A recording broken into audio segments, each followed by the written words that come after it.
Saat lagi kita akan mengikuti embun pagi.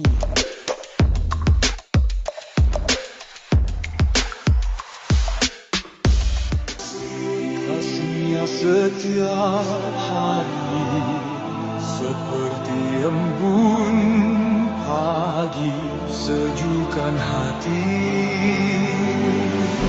Ucapkan syukur, Tuhan Yesus baik, biar kita tabur perkataan yang baik. Tuhan sediakan kebutuhanku, Dia akan cukupkan semua yang ku perlu. Dia sembuhkan semua sakitku, berikan damai sejahtera yang lampaui akalku.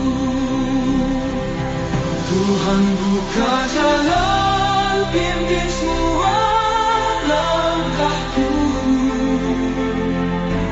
Dia tiang awan dan tiang apiku.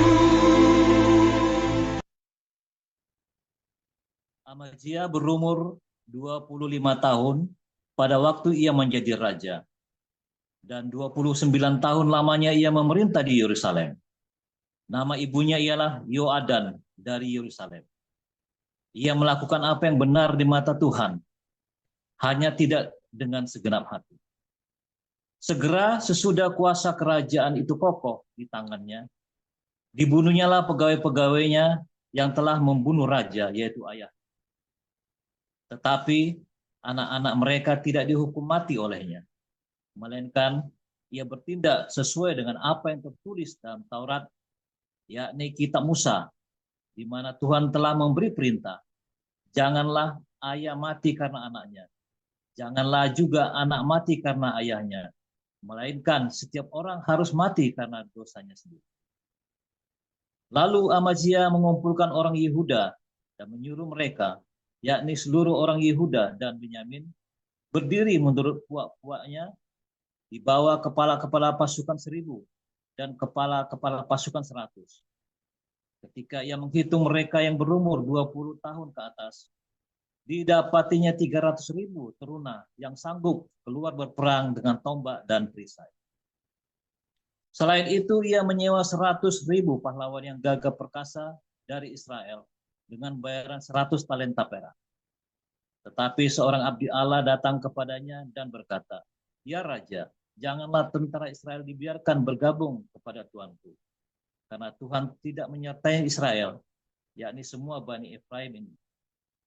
Dan jikalau mereka bergabung juga, bagaimanapun juga perbuatan dan kekuatanmu di dalam perang, Allah akan menggelincirkan engkau di depan musuh, sebab Allah mempunyai kuasa untuk menolong dan menggelincirkan."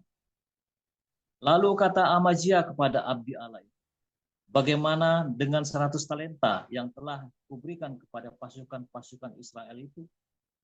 Jawab abdi Allah itu, "Tuhan dapat memberikan lebih daripada itu kepada." Kemudian Amazia memisahkan pasukan yang datang bergabung kepadanya dari Efraim, supaya mereka kembali ke tempat tinggalnya. Maka sangat marahlah mereka terhadap Yehuda.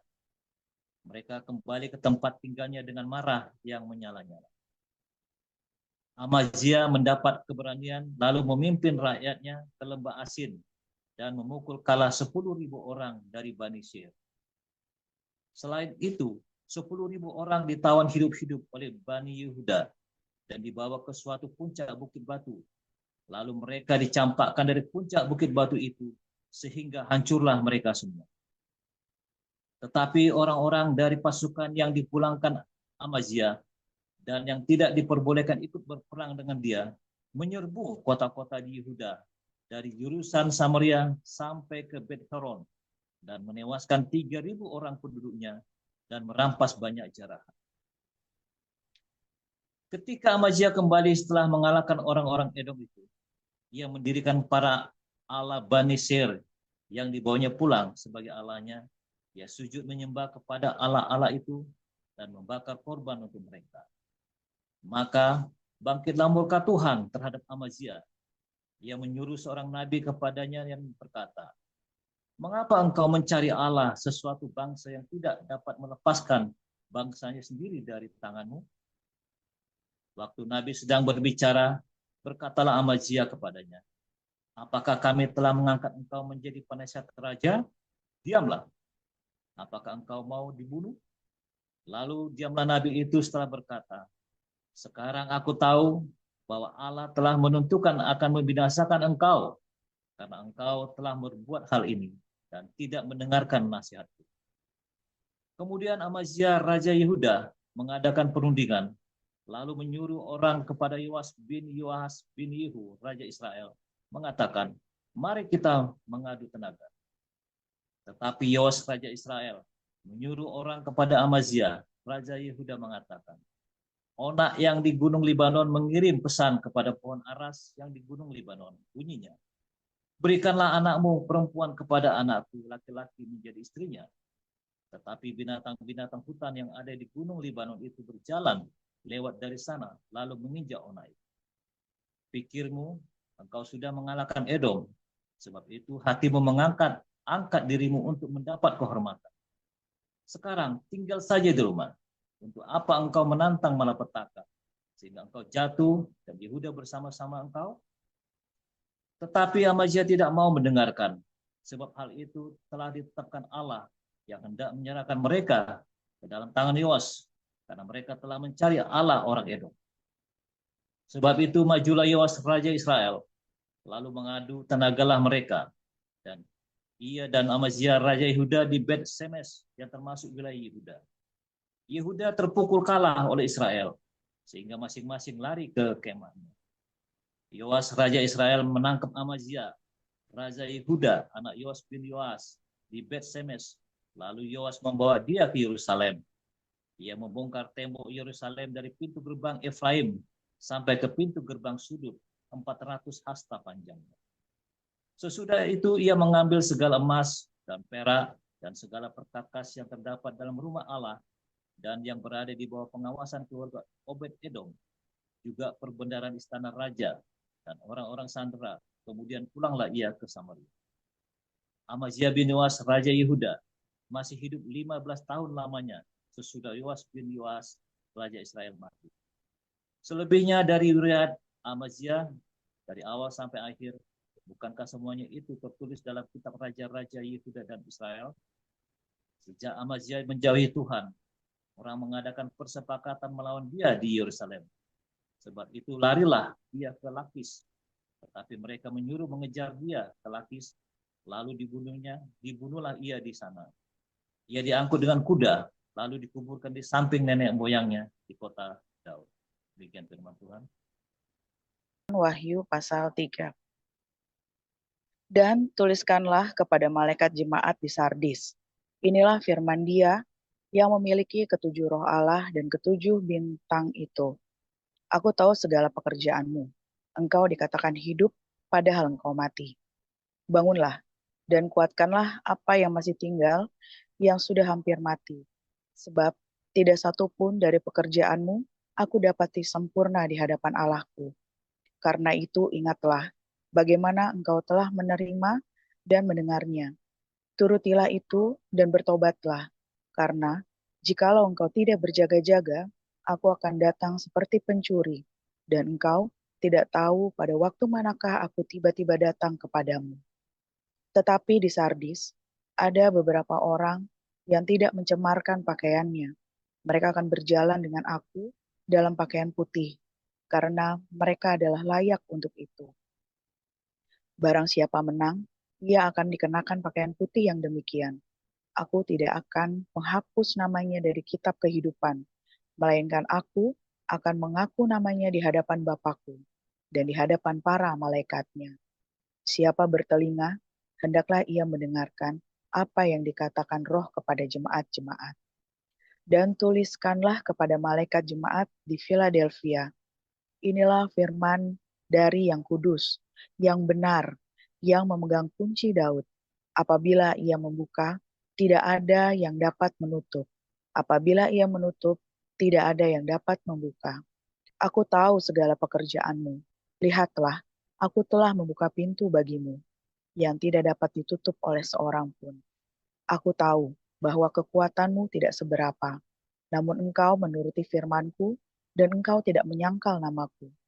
Lihatlah, beberapa orang dari jemaah iblis, yaitu mereka yang menyebut dirinya orang Yahudi, tetapi yang sebenarnya tidak demikian, melainkan berdusta, akan kuserahkan kepadamu.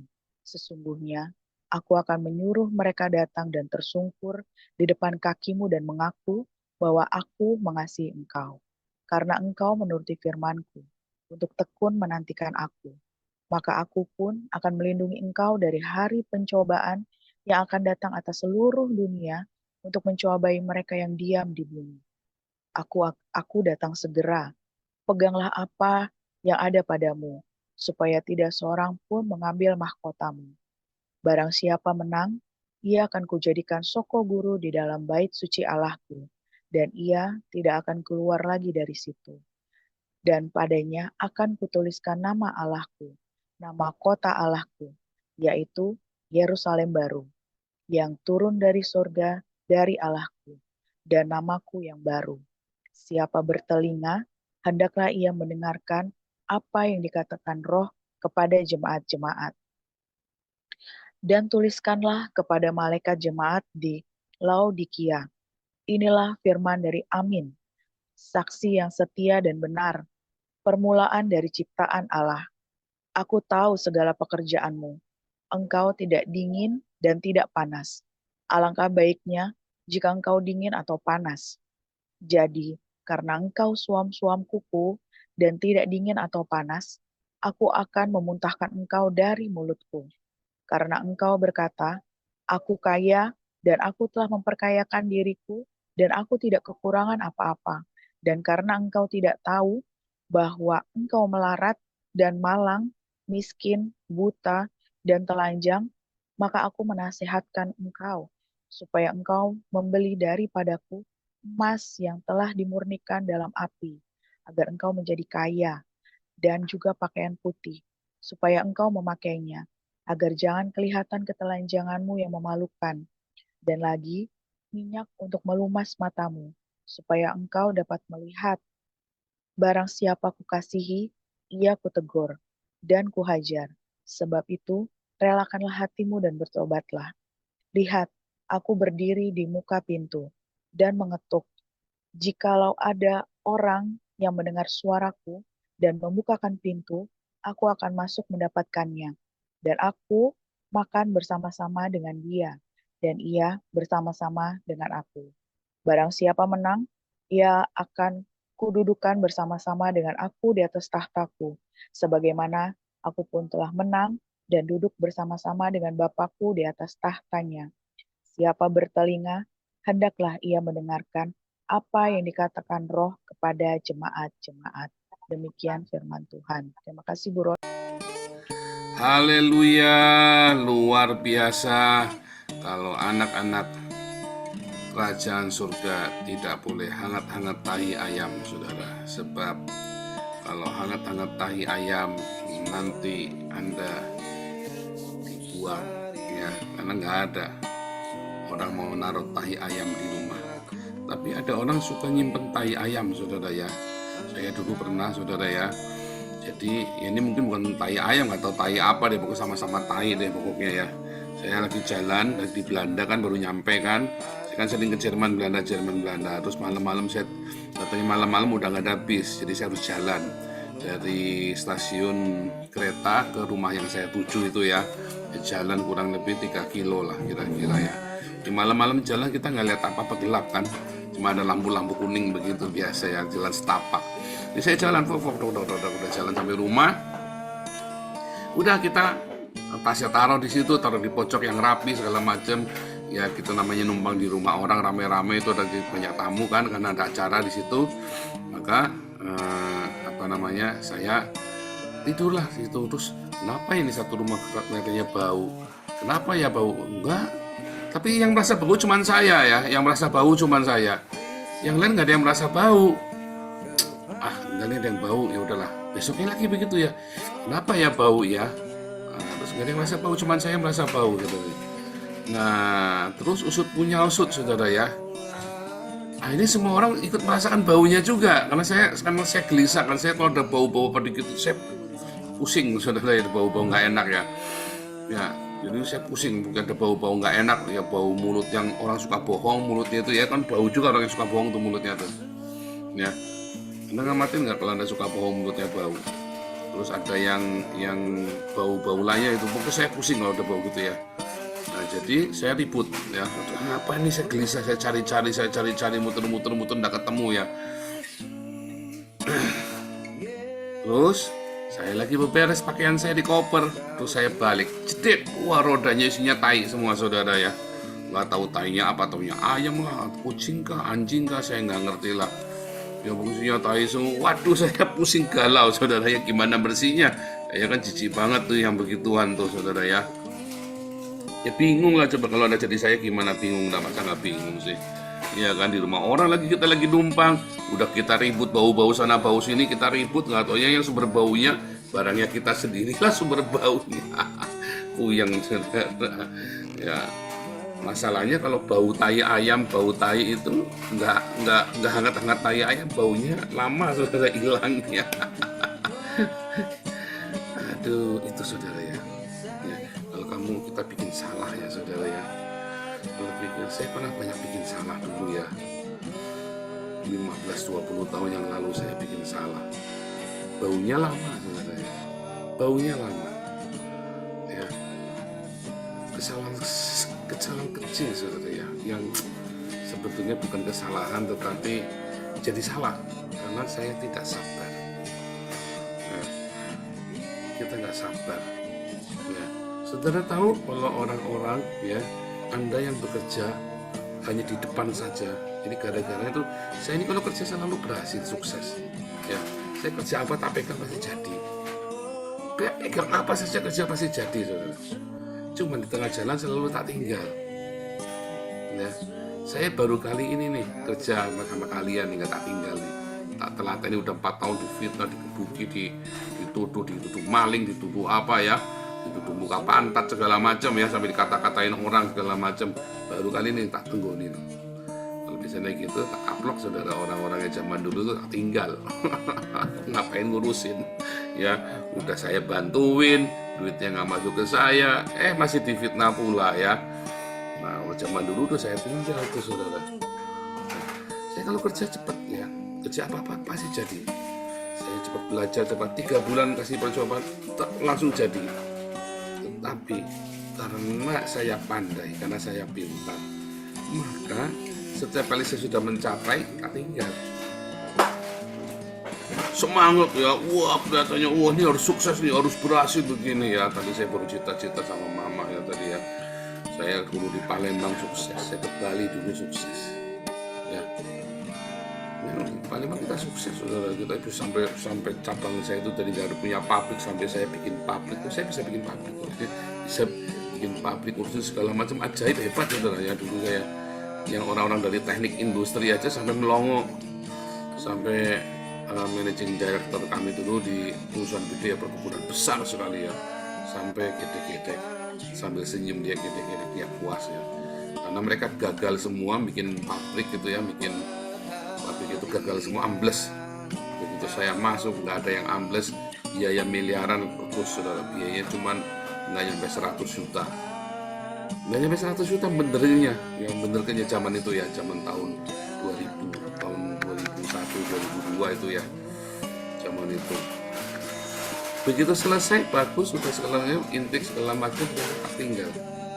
Ada kira-kira tak tinggal, ruwet tak tinggal, apa segala tak tinggal. Ya. Wah, semangat tak tinggal. Itu namanya hangat-hangat tai ayam. Saudara tahu kalau Anda sering-sering hangat-hangat tai ayam, sekali 2 kali itu namanya, itu bisa, orang bisa salah ya, ruwet, waduh terlalu berat lah, nggak mau ketinggal.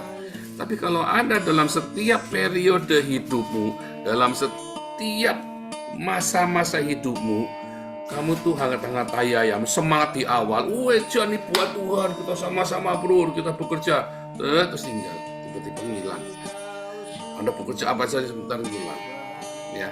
Sebentar apalagi, biasanya orang pinter, saudara ya. Biasanya orang pinter yang begitu. Dia cuma pengen tantangan, begitu sudah sukses, kita tinggal. Biasanya satu orang pinter. Ya. Nah, orang-orang yang hangat-hangat tai ayam ini, saudara ya, kalau Anda sering hangat-hangat tai ayam, lama-lama kan ayamnya tainya kan udah hangat lagi, nempel, saudara. Kalau hangat-hangat tai ayam cuma sebentar-sebentar nyerah, sebentar-sebentar nyerah. Tapi kalau Anda sebentar-sebentar nyerah, lama kamu bau tai ayam beneran, saudara. Kamu bau tai ayam, kamu tidak tahu kapan keberuntunganmu itu habis. Kamu sekarang pindah, cakcuk gitu ya. Terus Anda kerja apa? Semangat, udah bagus kalau sudah mencapai lalu ditinggal. Karena mungkin Anda kehilangan challenge, kehilangan greget ya, adrenalin sudah. Ini belum nyampe, baru mulai nyerah, baru tengah nyerah, tinggal. Itu sering ya, saudara ya. Kalau kamu sering-sering hangat-hangat tai ayam, ya, baru apa dikit tinggal, baru melayani nyerah, baru ada apa gesekan sedikit nyerah, baru kamu kerja ditekan, tersinggung sedikit kamu pergi, kamu baru bekerja ada masalah sedikit kamu nyerah. Nah itu dulu saya begitu. Lama-lama kamu bau ayam, bau tai ayam beneran, saudara. Bukan kamu kerjanya mentalnya hangat-hangat ayam. Kamu bener-bener bau tai ayam, sial kamu, sial, bau. Karena orang itu ada masa-masa dia keberuntungan. Kalau bahasanya orang awam itu masa keberuntungannya dia. Tapi kalau bahasa kita ya di dalam komunitas kita, orang itu ada sampai satu titik jenuhnya. Ada satu titik jenuhnya yang dimana kamu sudah tidak akan fight lagi, kamu tidak kehilangan momentum. Ya, karena kamu udah nggak fight lagi, kamu kehilangan momentum. Bahkan ketika kamu berusaha menyemangati dirimu sendiri pun nggak ada, momentumnya sudah hilang. Nggak bisa, momentum ya, momentum itu peluang dengan keahlian. Keahlianmu atau kapasitasmu ketemu sama peluang. Suatu hari kamu punya kapasitas, kamu nggak ada peluang. Atau ada banyak peluang tapi kapasitasmu nggak nyampe. Kenapa? Karena kamu nyerah. Kamu sering nyerah. Sehingga kamu tidak terlatih mentalitasmu. Ya, itu penting. Satu orang pintar, saudara ya, gampang nyerah. Orang pintar itu, ya, kalau sudah mencapai, dia selesai. Nah, ini kalau di kelas apostolik nanti diajari ya, saudara ya, di kelas apostolik. Namanya adversity quotient. Mengapa orang gampang menyerah? Ya, mengapa orang gampang menyerah dalam menghadapi masalah, tantangan, itu sudah give up, sudah selesai. Satu, karena dia pintar. Justru karena dia pintar, kamu gampang menyerah. Kalau kamu bodoh, ya, kamu tidak akan nyerah, saudara. Ya, kamu bodoh ya diajar terus, ya bisanya cuma ini, lakoni terus. Ada tekanan, ada hinaan, ya aku bisanya cuma inilah, gimana? Tuhan Yesus ajarkan ya, bendahara yang curang itu ya. Bendahara yang curang itu bukan dia jahat, bukan, saudara. Bukan dia maling, bukan. Tetapi dia pelit, tidak. Dia punya uang, dia diberkati oleh Tuhan, tapi dia tidak mau memberkati orang lain. Kan kita semua adalah bendahara kerajaan Allah, tapi kita nggak mau memberkati, kita tidak mau ngasih gandum dan minyak. Kita tidak ada diakonia dan marturia. Itu sebenarnya perumpamaan ya. Tetapi kita lagi cerita nih, lalu ada bendahara, pokoknya bikin salah. Terus dia bilangnya apa? Mencangkul aku tak mampu, mengemis aku malu. Artinya apa, saudara? Wis nggak ada gawean lain, aku cuma maunya ini saja, ya sudah. Capek, dihina, terus pokoknya bisanya cuma ini. Orang begitu malah survive, saudara. Jangan kamu pikir orang pandai itu survive, enggak. Orang ya nggak pandai bisa survive. Kakak saya itu nggak pandai, saudara ya. Dia dosen tapi nggak pandai, tapi dia dosen. Karena dia dia punya kemampuan adversity quotient namanya, kemampuan menghadapi masalah, saudara. Maka di dalam keterbatasannya dia survive, saudara. Dia hebat sekali. Saya malah nggak survive karena saya terlalu pandai. Kakak saya ini dibanding dengan saya jauh lebih pandai, tapi dia lebih survive dari saya, saudara. Ya sabar, ditelatenin apa, akhirnya nyampe mapan hidupnya. Saya jual kayak roller coaster, saudara. Kenapa nggak mapan? Karena saya terlalu pandai. Terus setengah jalan, tinggal cari yang lain. Ngapain? Ya, saudara ya. 2, terlalu sombong. Ya kan? Orang yang terlalu pandai biasanya nggak survive. Kedua, orang yang terlalu sombong, harga dirinya terlalu mahal. Ya, karena apa, saudara ya? Karena harga dirinya lebih mahal daripada laparnya dia. Ya, orang lapar itu dia bisa mati, saudara. Tapi ada yang lebih membunuh, saudara. Orang kalau harga dirinya kemahalan. Kalau kamu harga dirinya kemahalan, maka kamu lapar. Lapar yang tidak terobati. Kamu nyerah di tengah jalan. Ya. 1, kalau kamu terlalu pandai. 2, kalau kamu harga dirinya kemahalan. Ya. 3, kalau kamu bebal. Udah dikasih tahu nih. Udah dikasih tahu yang benar. Nggak mau, saudara. Pakai caramu sendiri. Kukuai, kalau orang Cina bilang kukuai. Karepnya sendiri, akhirnya mentok terus. Dikasih tahu nih, kalau pakai sandal jepit, ya, kalau pakai sandal jepit kamu, ya, yang namanya sandal jepit itu pakainya ya dijepit, jangan buat lari. Kalau mau lari, kamu pakai sepatu. Ini orang suka-suka saya dong, saya mau lari pakai sandal jepit. Semua orang mau lari maraton 10 kilo pakai sepatu, saudara. Kalau dia pakai sandal jepit, saudara, di tengah jalan dia sibuk betulin sandalnya, saudara. Kalah. Gara-gara sandalnya, akhirnya semua orang sudah pada lari, dia lagi sibuk dari sandal. Akhirnya dia berhenti. Capek. Ya, lari 10 kilo, dia baru 100 meter sudah dandani sandal 10 kali, saudara. Kuat dia ngomong, dikasih tahu yang benar. Kamu ini maunya aneh sendiri. Nah, itu orang bebal. Ya, kamu tidak mau belajar, kamu tidak mau melihat, ya, kamu cuma punya karepmu sendiri. Makanya orang-orang yang karepnya sendiri itu ya gampang nyerah. Angkat-angkat ayam, cuma pertama wejan kelihatan semangat. Di tengah jalan ya kenapa capek? Kenapa bebal? Dikasih tahu aturannya, dikasih tahu yang benar begini, nggak mau, ya. Kasih tahu kamu itu kalau pagi mandi itu tiap hari, jangan seminggu sekali. Akhirnya dia jadi jomblo abadi, saudara, ya kan? Kayak si Anu itu kan, jadi jomblo abadi. Habis jomblo abadi, alasannya nyalakan Tuhan karena Tuhan nggak kasih jodoh.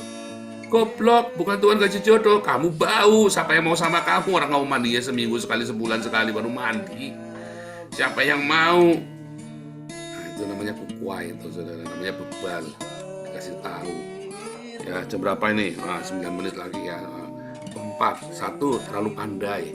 2 tadi ya, terlalu sombong. 3 bebal. Ya. Nah, ini yang keempat, saudara ya.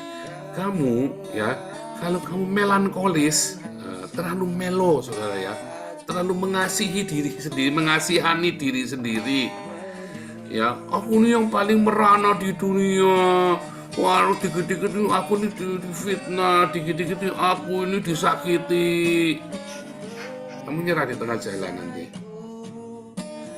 Pokoknya ada apa-apa, kamu pokoknya yang paling menderita di dunia ini. Kamu ini jagoannya, lakonnya, dan kamu selalu menderita di dunia ini. Kamu akan nyerah di tengah jalan. Apa-apa kamu kerjain, apapun yang kamu kerjakan, itu hangat-hangat tai ayam. Lama-lama kamu nyerah, lama-lama kamu jadi bau tai beneran.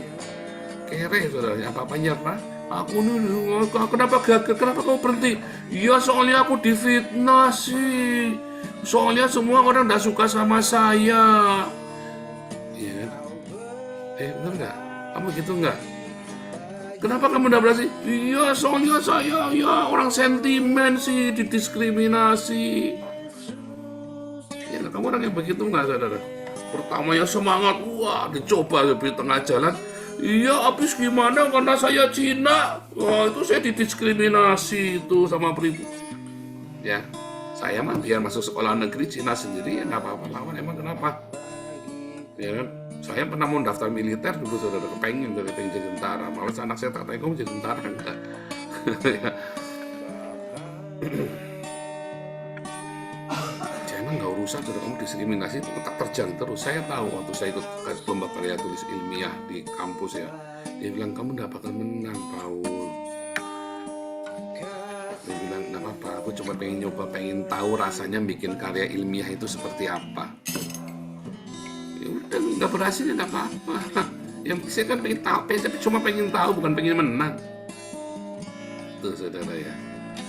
Nah tetapi ya, ada orang-orang dia pandai, saudara ya. Ada nggak pandai-pandai amat, tapi pandai pokoknya. Padahal dia juga nggak jelek-jelek amat, dia juga punya kemampuan. Tetapi begitu ada orang ngecing itu kayak sentimen sama dia atau merasa, wah aku disentimenin, wah aku didiskriminasi, wah aku ini, wah banyaknya alasan, pokoknya alasannya banyak. Yang intinya kamu victim. Yang membuat kamu jadi victim siapa? Kita sendiri. Ya, saya mah nggak pernah jadi victim, saudara. Orang banyak fitnah saya, apa-apa jalan. Kita difitnah bolak-balik kenyataan, jalan terus. Saya difitnah, nggak apa-apa jalan terus. Kenapa harus berhenti? Emang lu siapa mau berhentiin saya? Emang kamu siapa mau berhentiin saya? Itu, saudara, harusnya mentalmu. Emang kamu siapa mau mendiskriminasi saya? Pokoknya saya tetap jalan. Kamu udah suka apa-apa, saya tetap jalan. Saya lihat peluang di sana, tetap jalan. Ya, siapa di sini yang merasa disentimenin orang? Siapa di sini yang merasa harus kamu nyerah? Ya, satu, merasa pandai. Paling pandai orang kalau pandai biasanya kamu nyerah. Dua, kalau harga dirinya ketinggian, sombongnya minta ampun, ya, katanya nyerah, saudara. Ada tekanan dikit dia nggak mau, gengsi apa kamu tersinggungan, ya kan? Tiga, kalau bebal. Kenapa dia bebal, saudara ya? Ya biasanya dia eksentrik, kukuai tadi, dia mengkarap-karapnya sendiri, kerja datang ya, kerja sama kita nih di kios, ya kan? Ini kita sudah ada struktur, tolong patuhin SOP segala macam. Oh enggak mau Pak, SOP-nya salah. Loh ikutin dulu, baru kamu SOP-nya diikutin dulu. Mau rubah kita meeting lagi, kita rubah. Tinggal yang lain setuju nggak setuju. Ya udah aku nggak mau Pak, aku mau jalanku sendiri. Ya jangan, karepmu dewe nggak bisa. Kamu harus karep kita sama-sama. Sudah meeting nih, oke sepakat. Ada keberatan, nggak ada, saudara. Tiba-tiba jalan sendiri. Itu namanya orang bebal, itu kukuai itu. Kukuai orang bebal, jalan sendiri. Ya. Yang keempat, kalau kamu playing victim. Apa-apa kamu victim, kamu jadi victimnya, kamu yang paling menderita, kamu yang paling sengsara. Pokoknya kamu yang paling susah, paling disentimenin, paling didiskriminasi. Kamu ini yang paling menderita di dunia. Ya, kamu itu pokoknya upik abu. Ya, yang paling menderita di dunia. Ya, biasanya kamu pertamanya mulai terus ada tantangan dikit, ya ada apa tantangan dikit, ya harusnya bagaimana dong?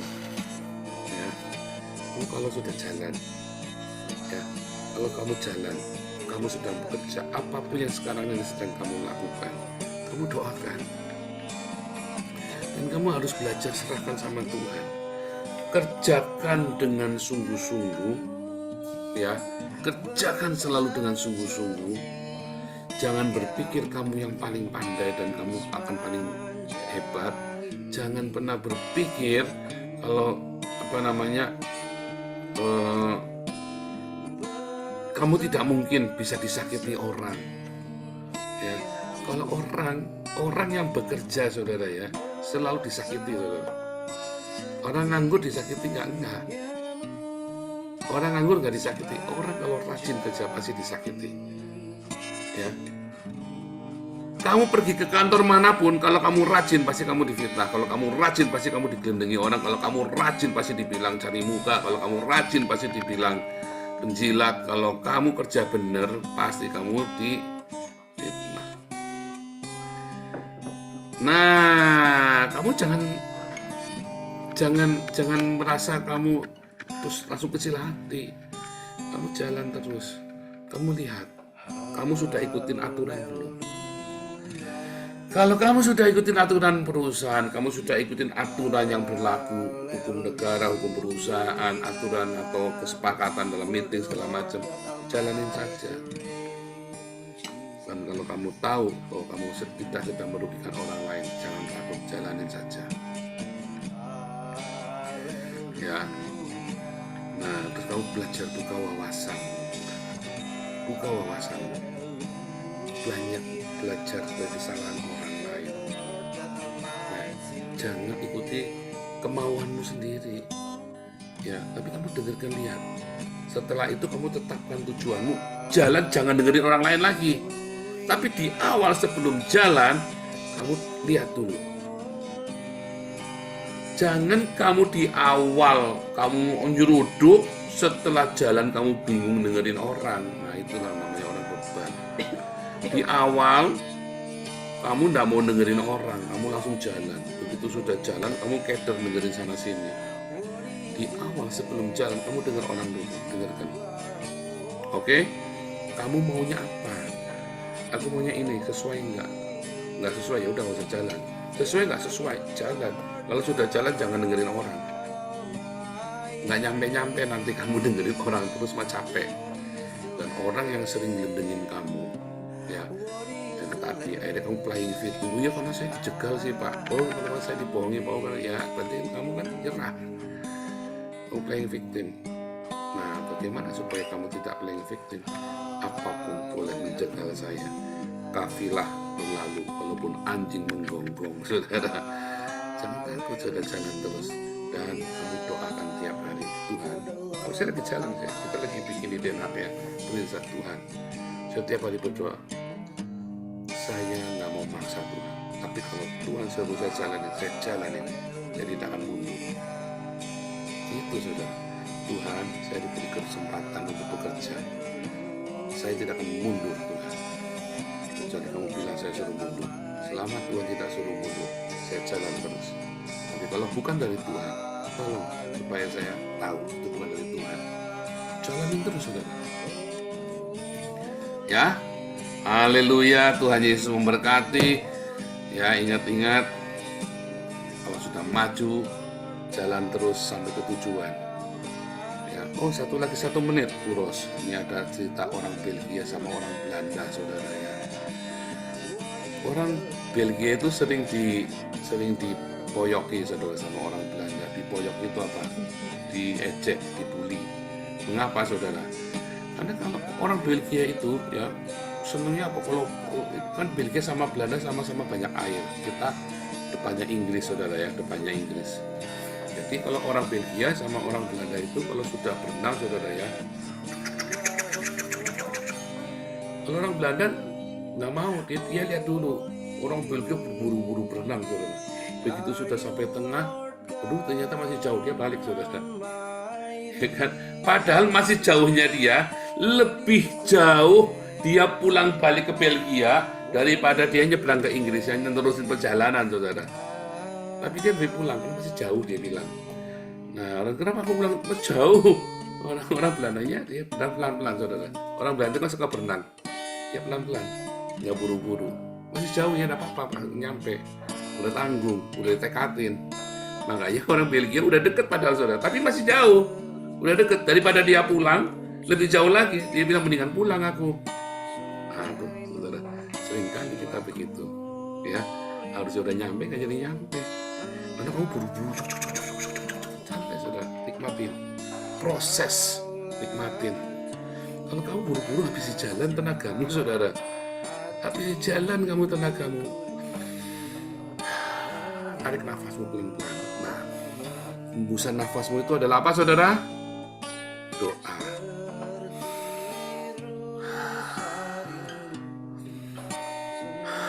Nah, itulah doamu, saudara. Karena doa itu nafasnya kita.